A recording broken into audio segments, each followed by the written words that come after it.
So these two men who were standing at the back of him, one had a small pot which was placed on the ground, and he had another pot, and that another pot he held in his hand which contained water, and at the bottom of that pot there was a small hole through which water could dip and just fall down in the other pot on the ground, making a noise that the blood of the man is falling down from the nerve that was to be split up open, and the blood, you see, that noise gave an impression that his blood was coming out.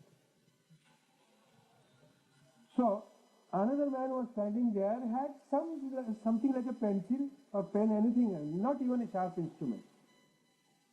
Say just say a pencil. And now exactly at 12 o'clock, you see, these three scientists gave him an impression now that your nerve near your neck will be split open, and you will hear that your blood is falling down in drops in a pot. You will hear the sound. And this running of the blood will take away your life, and you will die. You will die very painlessly. So that man got the impression that this is really a fact, and that impression was so strong on him that the scientist said, look here, now it is 12 o'clock, we begin. And that man at the back of him started scratching his somewhere near the neck. It was not split open, no blood was taken up. At that very moment, another man let loose the hole with his finger, and drop after drop of that water started falling in another pot on the ground. And said, look here, now you are being bled. You are being bled to death. There was another doctor standing nearby holding his pulse. And every time, you see, the scientist at the back said that your blood is falling down, and you can hear every drop falling in the pot, and this is, we are bleeding you to death. And just as we went on, in a few minutes, you see, the doctor was examining his pulse. His pulse went low and low and low and low. Eventually the man died on the spot. And no physical harm was done to this man at all. So imagine the strength of that impression which was given to this man played havoc with his body, with his life. He took away his life. That is all. Is this an actual experiment that was done? You see, whether the story is real or not real, or whether it is true or untrue, we have to take the moral out of it. That impression is very strong if it is contacted, nurtured by the man all along his life. It becomes something very real for that man. Either he suffers or enjoys out of that. And after all, it's an impression. In like manner, the impressions that we have been carrying all our through all our previous lives, you see, has involved us into Maya. We have falsely identified ourselves with the unpublished book I saw when Baba was writing. And I remember having read only 2 pages of it. And I really do not remember what I had read. It is as back as about 43 years. And the rest of all the contents of the book were never shown to me. I was not expected to read it. But I definitely remember Baba sitting over there and writing the book every day. That is all. Well, that God Speaks to the unpublished book that you're talking No, I'm talking about the unpublished book. God Speaks is already published. Do you know under what conditions that book will be published? Well, I really do not know. All that I can say, after looking for the book so much, at so many places, that it may have been entrusted to somebody by Baba with an instructions to be brought out at the proper time. So, all we can do is to wait, watch and see. Someone told me if you read a page of the book, you'd go crazy. Have you ever read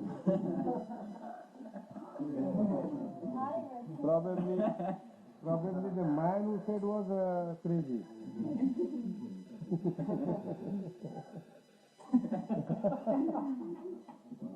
can I tell you who told me that?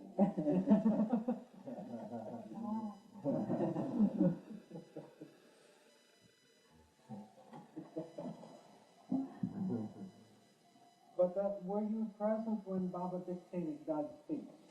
No, Meherjee says he was present when he used to dictate God's speech.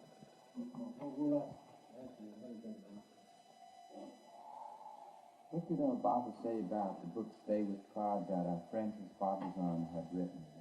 And under what instruction did Francis write that? Was he on a fast or anything at that particular time? What has fast got to do anything there? Whatever the instructions from Baba were there, the fact was there that Baba asked him to write the book and he wrote it. And Baba may have given him some points, or he may have taken down some points from Baba's other literature, and it took quite a while for him to write that book, and it was all under the instructions and guidance of Baba. Just as the Wayfarers also, that Duncan had written? Yes. Baba had asked Duncan to just write the whole account of all his tours and travels, and the explanations about different God-mad men that Duncan has written there in the beginning of the book, of course, was also the points were given by Baba. Yes, that was very helpful. Very helpful and very understanding and very clear and very good English.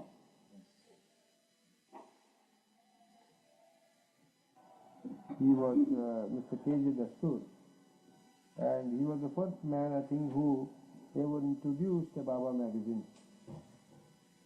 And yes, about that incident, he claimed himself his seat reserved in front of Baba. I did not know anything about it at all. I just came from my home. I used to go on a motorcycle every evening on the top of the hill. And then I just happened to sit in front of Baba, so this man comes and tells me, this is my seat, you get away from it. I said, why should I? I do not know. There is a lot of room, you can sit anywhere. He got very much perturbed. Then I went and talked to him afterwards. Baba asked me to just go and talk to him nicely and make up for whatever he told him. And it was all right. Can I ask you some questions about Baba's love?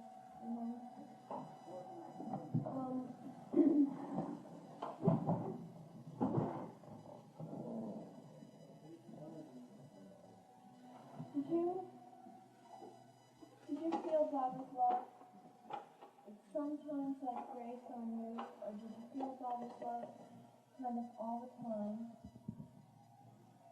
Or did you feel like sometimes you had Baba's love like grace on you, and then sometimes maybe your mind was taken away from Baba and you couldn't feel Baba's love? Tell me how you think Baba's love. It is just, it was very natural. You see, Baba's love was felt and not felt. It all depended on my mood of the time.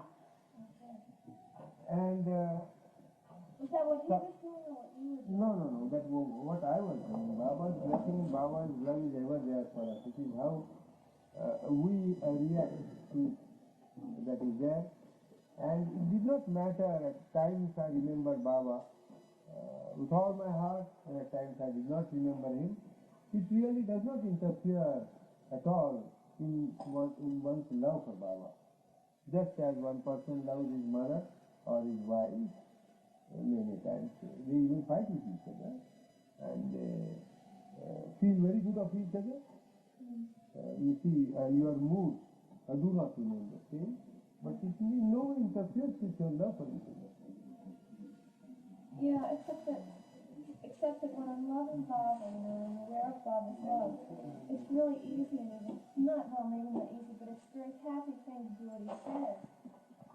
But then, if I don't feel Baba's love and if I'm in some kind of mood, then I feel so I'm really falling because I'm not sure whether I'm doing what he wants. No, that is an impression. There is no falling or rising at all. I mean, you see, you are. Well, I feel like I'm losing my If you love Baba, then you should not bother about these moods at all, because they are just passing things, they come and go.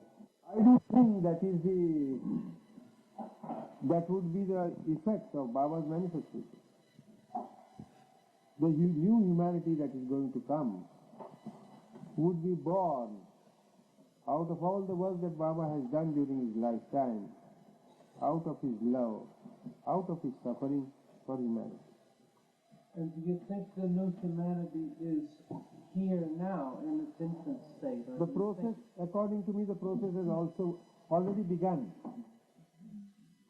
It has to be a blending of things. If sudden changes were to be made in the world, you see, humanity will have to suffer very much. And I think Baba, having taken upon himself so much of the suffering of the world, he has really made it so much simple for the world, for humanity. It will be, according to me, a gradual process. Well, do you think that there is going to be a tremendous upheaval in civilization? Yes. Soon? Yes. You see, I couldn't exactly say what shape and form Baba's manifestation will take, because Baba's work was infinite, Baba's work was universal, and what shape and form that universal work will take, it has got innumerable ways to express itself, and I could not conceive of anything not taking place at a time. It may be an upheaval, it may not be an upheaval, it may be a gradual process. For a certain time it may be a gradual progress, and then a time may come, if a God or Baba finds it that this slow process is really not effective, then there may be a flare-up for the time being. And then again the normal natural process may be resumed. We cannot say anything about it. But the sum total effect of all Baba's work will be there in the formation of the new humanity. Well, a lot of people feel that Baba left the world in greater confusion than he found it. All felt that way. All felt.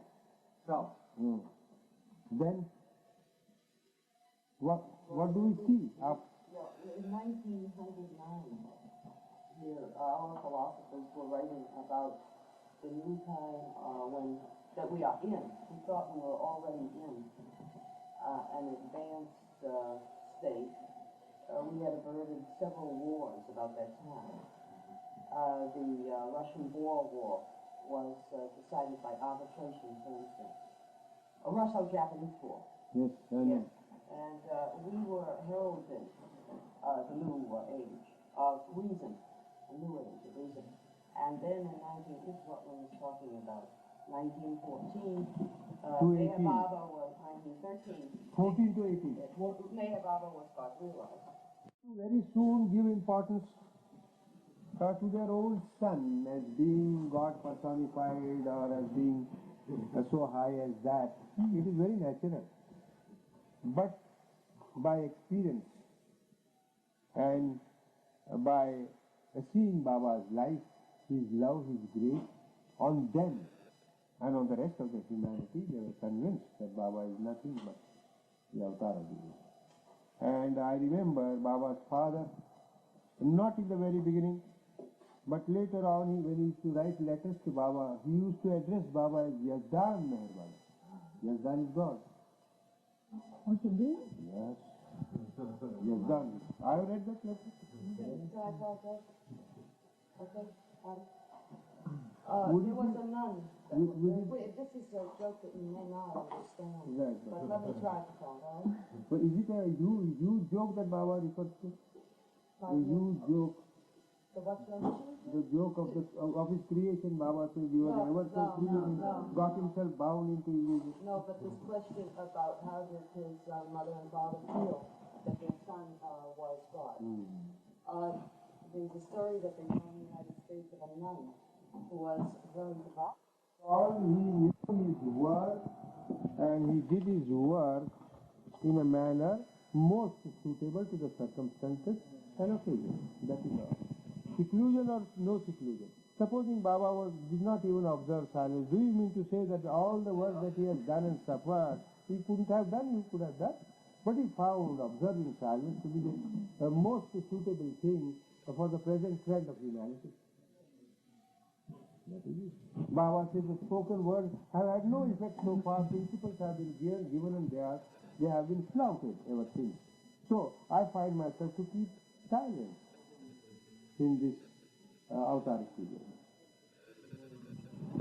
But Seclusion and no seclusion and silence and no silence are the different things that Baba uses as instruments to do his work. The reason why I asked is because I saw a book, 84 Questions and Answers, and I never thought of it myself, but one of the questions in the book was why did he go into seclusion? And I was just wondering if you could elaborate more. It is a question that could be asked even to an ordinary man. Why is it that you have taken orange juice today and not apple juice? Well, I found it congenial to me in some way or the other. Baba found it most suitable because Baba knows everything. Baba knows the entire trend of human beings today and he knows his work. So he made silence his medium, he made seclusion his medium. A certain time he fasted, he made fast his medium.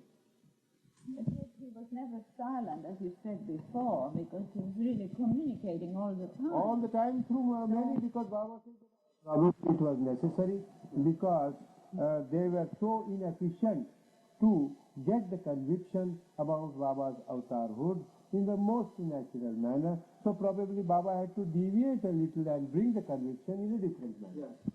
Well, now that's the first part of my question. And the other is that since I met Baba, I feel that Baba has given me signs, many signs at different times, particularly in my work. I feel that Baba has given me evidence of his divinity and of his presence with me.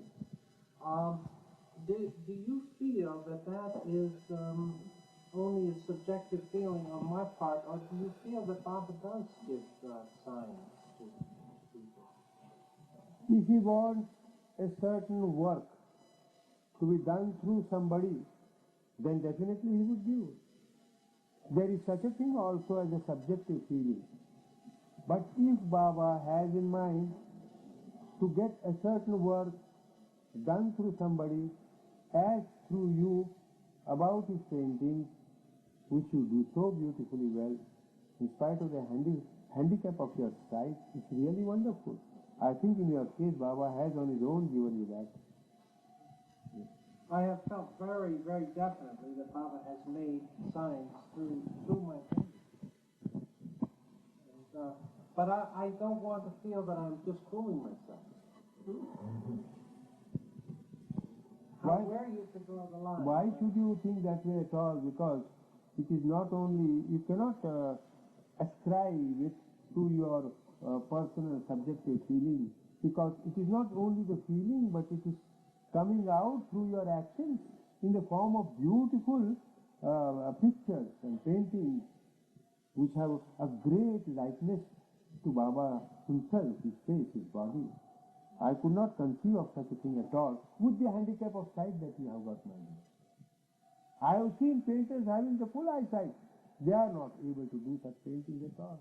So they sometimes come and take up the picture and blow it up and just put in colors and say that we have done the painting. And such beautiful paintings and so many. It is a definite blessing of Baba. Well, I feel that Baba lives in some of the paintings. I mean, he actually has them as his abode. Yes, yes, yes. Wouldn't a sign be a sign of Baba's compassion for us as subjective individuals? And as you say, all of this is Baba's, so that if we were to really begin to live in Baba, what is not a sign? But we as egos have suffered so much in our loneliness that these things that we call signs show Baba understands our individual thinking, our individual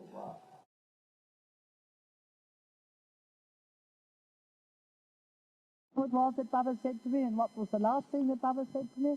Well, as far as my memory will go so far back, Baba said, "Are you happy?" when I saw him, and I said, "Yes, I think so." And Baba said, "Be happy, don't worry, and I will help you." And then that was in 1931, when Baba's first visit to the West, and he came to stay at my parents' home. And the last thing he said was in 1962 at the Darshan, when we were all called by Baba, and he was sitting on his chair, and I went up like everybody did, each one by one.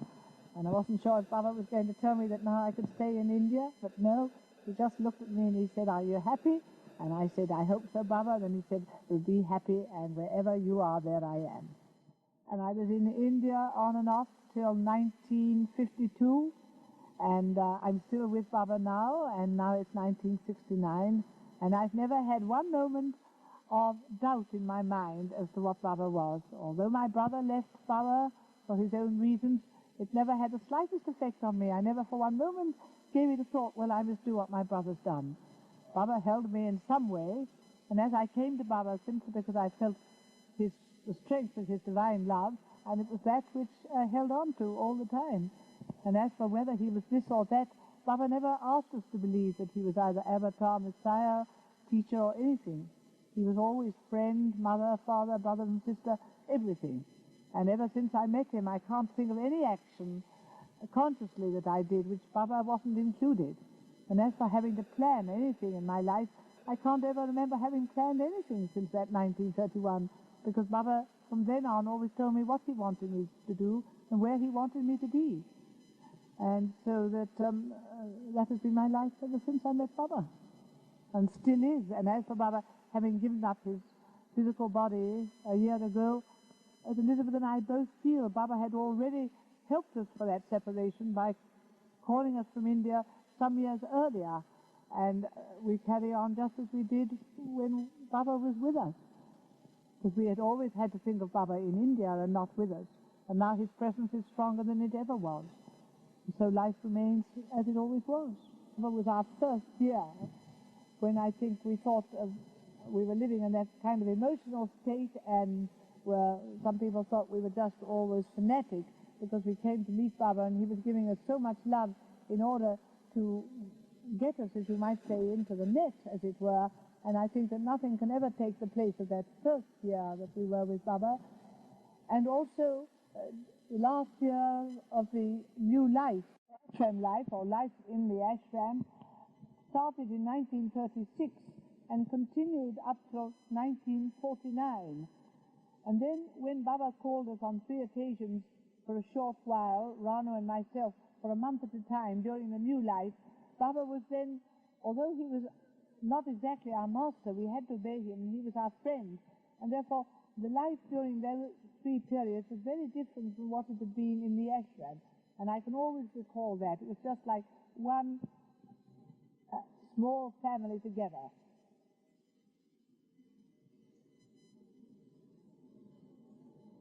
And was there much harmony in the ashram then? Perfect. It was just perfect. There were only about 8 or 10, and Baba was in that new life phase and was suffering very much. And all of us who were there, we all were doing our best to make things as easy as we could, and we were just like one happy family. Baba wasn't, as far as we knew, there wasn't any discipline attached to it, although Baba was always aware of everything that you were doing, just as much as I believe today. Although Baba's not with us physically, we still are undergoing tests.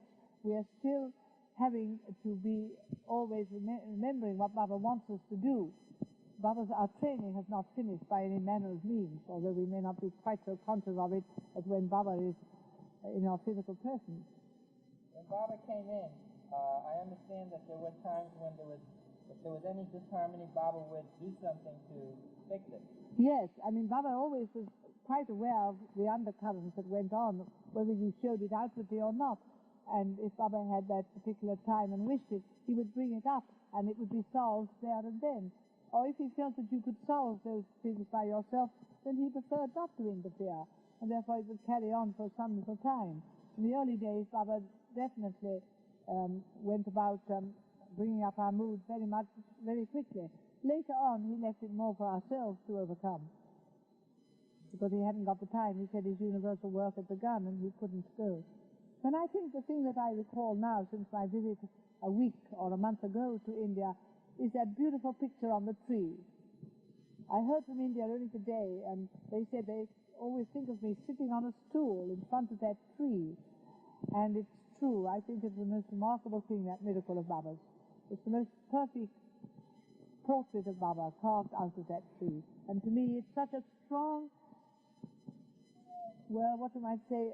You know that Baba has done it, and you know therefore that Baba wants us to feel that his presence is still with us, although his physical body is no longer with us.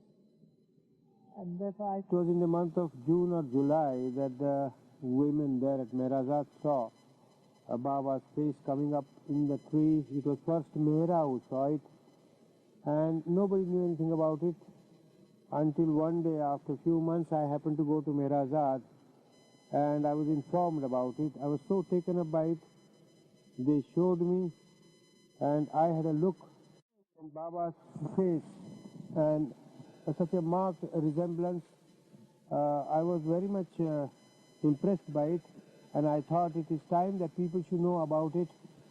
And when I went back home, I felt that maybe there are so many persons in the world who do not accept Baba, but here even there is a tree in the garden at Meherjee who accepts the presence of Baba, and expresses it through forming a picture, Baba, which looks, which has such a marked resemblance to his face, to his forehead, and the cloth that he used to tie around his forehead. About a month before Baba gave up his body, I went to Meherjee, and he had me called inside, and he was suffering so much from the inner work and also from his ill health. And he told me that, do you know who I am? I asked him a question, Baba, is it a question after about 45 years of my stay with you? He said, yes, it's all right, but do you know who I am? I am God. I know my work. I know what I do. I know what I suffer from. It is my inner work, and maybe my condition will become worse. But I may go, but I'm going to come back. I'm not going to go anywhere at all. And you please go and phone up Dr. Ginde, of course, who is to come to Baba whenever he was called, not to come now, and to come only when I want him to come. I hardly realized that Baba had in mind to get this Dr. Ginde exactly at the time when he was about to drop his body. And I went home and sent him the phone, and when I sent him the phone call, Dr. Ginde, who was ever eager to go and see Baba, but he always told me that you do not take me to Baba for giving him any treatment, because I definitely know that he is beyond my treatment and I can be of no help to him for the matter of his treatment. But if you want to call me, please call me to go to Baba and take his darshana. And I said, you should not come now, and you should come when you are asked to do so.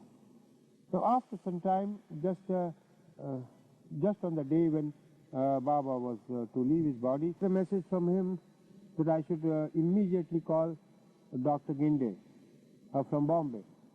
I sent a phone, and he immediately left Bombay in his car to go over to Ahmednagar. And when he arrived before noon, he sort of was very, very tired, and he at once went to the bathroom, and maybe at that time he himself got a very mild heart attack. He felt restless for a time. He asked me for a cup of milk, and I asked him to take a little rest, but he became so restless to go immediately to Baba. Then he got into his car and drove along and I followed him. We both reached Meherazad. The moment we reached, Governor came out and shouted at me, "Come immediately." And we both entered. And Dr. Briesman from Booth Hospital was also summoned. He also had come in his car. And we all three together entered Baba's room. Everybody was so anxious about Baba and Dr. Ginde and also Dr. Briesman. When they examined Baba, they found that he had already passed on. I had at least 3 cables during the years that since I left India in 1952, in which Baba has always said, "You are nearest to me if you are where I want you to be, and continue to love me more and more, and I am always near you." No other message did Baba ever really give me, and it was the only one that I really needed since he sent me back from India, and I had thought perhaps I was going to always be in India. But when he said, I send you where I want you to be for my work, then one can be happy under all circumstances. No, I don't think that there was anything outstanding, except that I met Baba, and when we first came to England, and Baba had always said, even on that first morning that he was with us, and I happened to mention, he said, "Is there anything you want?" And I said, "Yes, increased capacity to love Baba and an increased capacity for service." And Baba said, "You will have both in a very short while." And now within a week of that, Baba saying that, he called me from London to go down to the ashram at East Chalicum, where Meredith Starr was. And he said, "Come and stay a week and bring your niece with you," called Zilla, a girl of 14.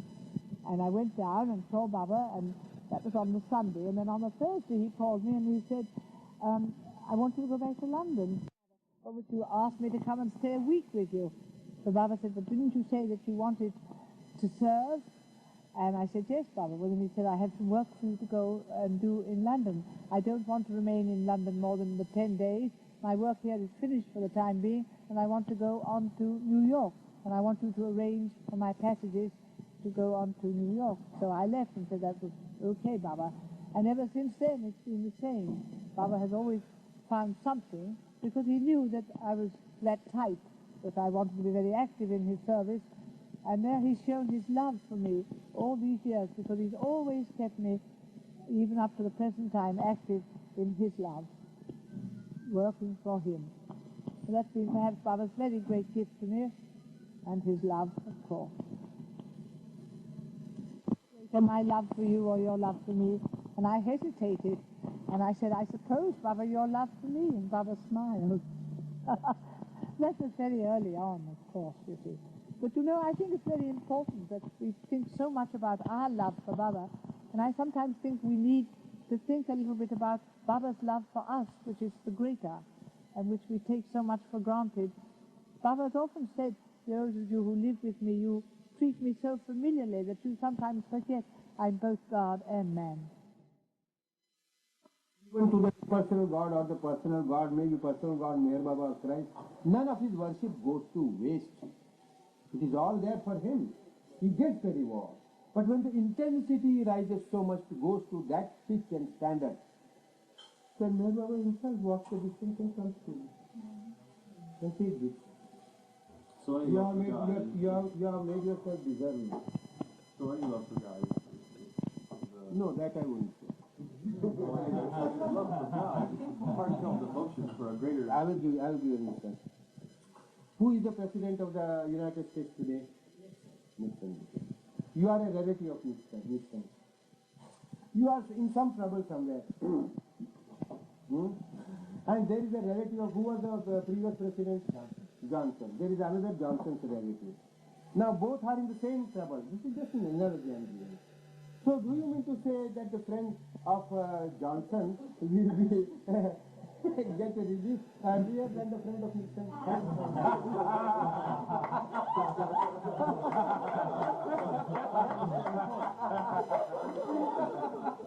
Does that mean something about Baba and Christ? Is that right? But they're both the same person. But he came down again. The president is the president. No, different person. Same person, so far Christ consciousness goes. But the personality is different. Their physical bodies, subtle bodies, mental bodies are different. That the constitute their personality is different. Does that mean The Christ state and the consciousness and the seat of avatarhood. I will explain you. Steve Johnson and Nixon are both the same. They are the same so far the presidenthood is concerned. But they are two different individuals. At this point, when they say, when you love God... No, I'm not going to answer if you don't give me a cigarette. This is always, I got so many packets of cigarettes over there and I handle every day forget it. I do not know why. Thank you very much.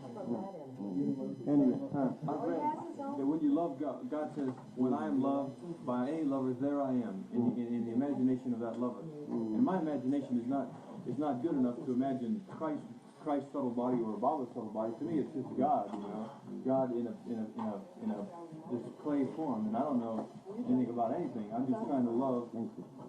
So yes, but you get the reward, my dear. But in spite of that, after getting your full reward, you want to have that spacious reward from the avatar Meher Baba, who is the current avatar, who is the avatar of the crime, without worshipping him, without thinking of him.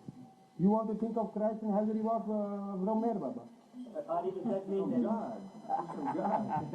God is represented by him. God is the same. But when he has to deal with illusion, the same God has another aspect of the avatar. He has to deal with the universe. You see, it is all changing. Adi, does that mean that Christ's power is no longer effective? Does that mean that Christ's power is no longer Baba has explained that every avatar who comes puts his power into action. He used to come walking mostly, and over the bridge used to come from here. Baba many times used to stand in the center of the bridge, look at the lake. There was those alligators also, and it was a wonderful sight. Then he used to come here, come up. Sometimes Baba used to stand here, watch the birds and the lake.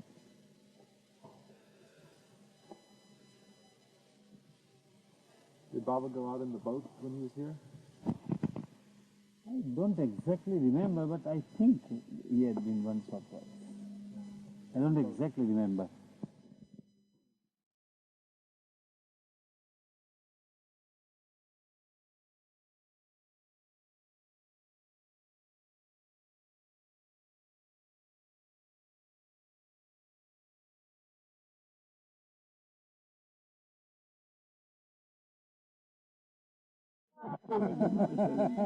Yes. In 1947, when I first came to the United States on a business trip, that's what. Elizabeth had sent John Bass to receive me at the airport in New York. And he became interested in the woman. And he missed me, and he was busy with entertaining some Indian woman with a child in her hand.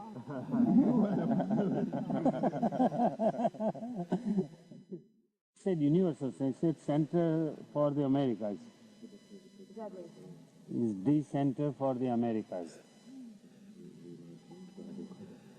But I feel that it might become one day even universal center.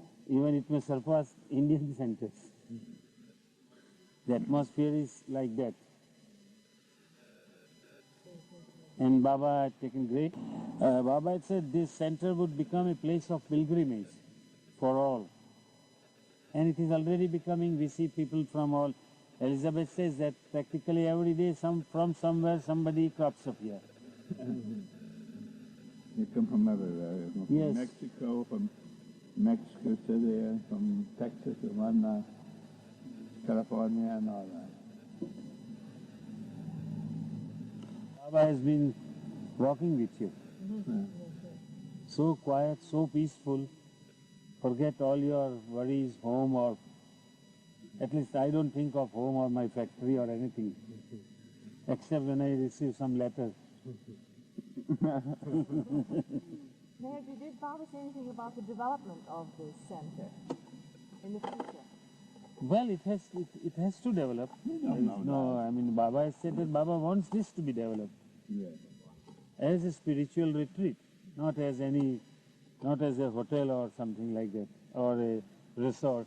was the first time when many of the Baba lovers had gathered here from all parts of United States, mostly from New York side, San Francisco, and other places in California, etc. They were gathered here all, maybe, I don't know, 200 or 300. And Baba gave individual interviews to each one separately. I was present. That was given in this cabin, Laguna. Well, those interviews were mostly private. Someone questioned, someone put their personal difficulties before Baba, family difficulties, children, health, spiritual, all sorts of questions were asked to Baba, and Baba, in his own way, replied them. And I feel that they were all satisfied with what Baba told them. Well, Baba used to, I think that time that ping pong table was in that cabin. What do you call that cabin? Lake. There Baba used to play sometimes with us or other visitors with ping pong. Just for a while. Huh? Was he a good player? Oh, Baba was a very good player. Baba used to play ping pong. Baba played cricket very well. And we used to play cricket with Baba in India. After the accidents, it was stopped because we could not. How do you play cricket? Cricket is, it's an English game. Yeah. I sit down with a hammer and you... You see, there are 3 sticks. One fellow sends a ball, another fellow strikes with the bat. It's not, baseball is different. Baseball you throw like that. Yes, people were all used to sit outside. And one by one they were taken into the cabin.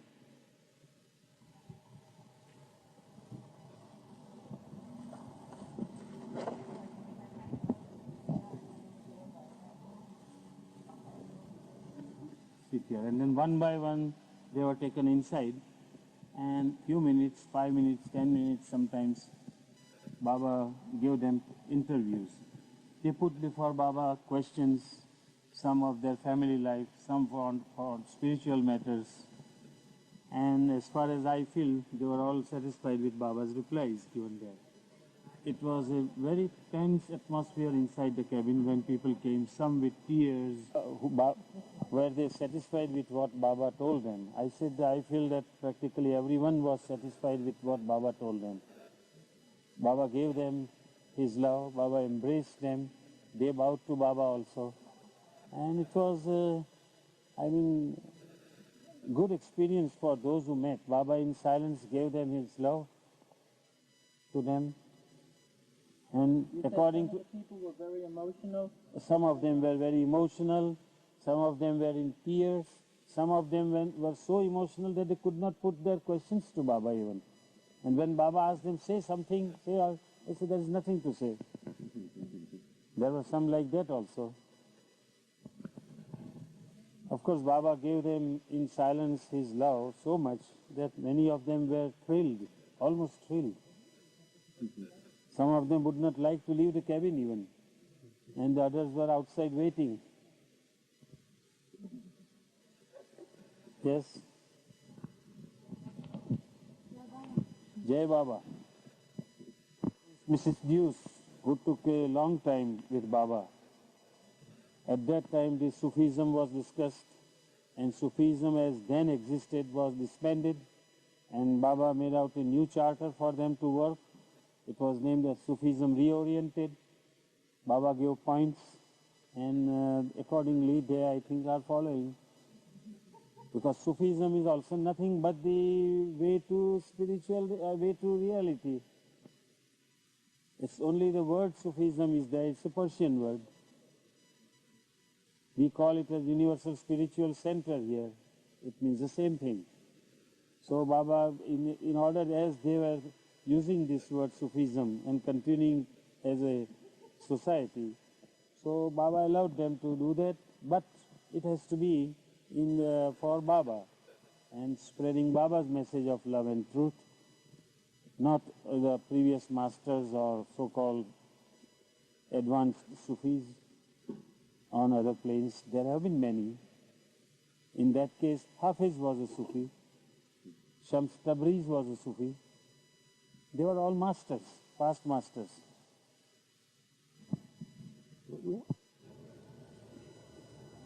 It's very difficult for me to remember now after 18 years what happened then. But most of them were, just they came to meet Baba. Most of them had no personal questions to ask. They just wanted to see Baba, receive his love. And his love, as is always, it was flowing. It is flowing even now. It depends upon the receptivity of our hearts to receive how much one can receive. Some received more, some received less, that according to their capacities. But mostly people came just to have love from Baba. And they did receive. Some of them had their personal difficulties also put before Baba, and Baba consoled them, gave them his blessings. How those blessings proved to them, I do not know.